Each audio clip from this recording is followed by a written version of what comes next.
History on Wall Street tonight. The Dow crossed the 20,000 mark early today for the very first time. The Dow finished ahead 156 to close at 20,068 and a half.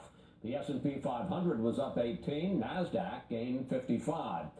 Let's get some perspective on today's breakthrough in this historic bull market. Melissa Francis of Fox Business Network joins us from New York. Melissa, beyond that number, 20,000, how big a deal is this, and why did we hit it now?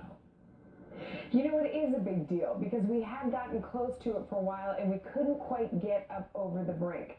And a lot of people said what was holding the market back was just wanting to see some action from Donald Trump. There had been so much promise.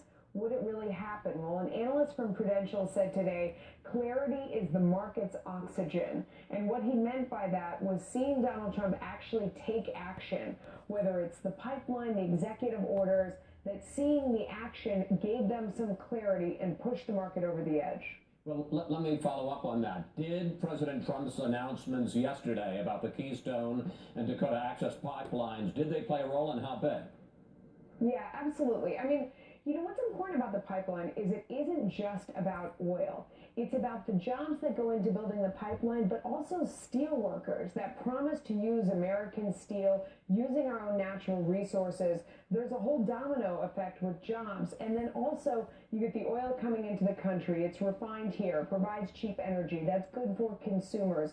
It's also fulfilling the promise to companies that have promised, like Carrier, to bring manufacturing here. They need an environment of cheap energy in order to keep those jobs here over the long term. So it shows that he's got a long-term plan he's going to follow through on.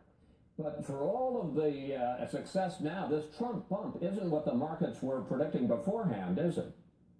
No, and it makes you wonder, you know, were people's predictions clouded by emotions and politics? You look at somebody like Paul Krugman, you know, Nobel-winning economist. He got out there on election night at 1 o'clock in the morning, wrote an op-ed in the New York Times and said, you know, when is this market going to recover? This is my specialty. And the answer is never. Now, you look at the market today and you wonder, you know, Trump shouldn't be tweeting in the middle of the night, the president that is. Perhaps Paul Krugman shouldn't be writing editorials in the middle of the night.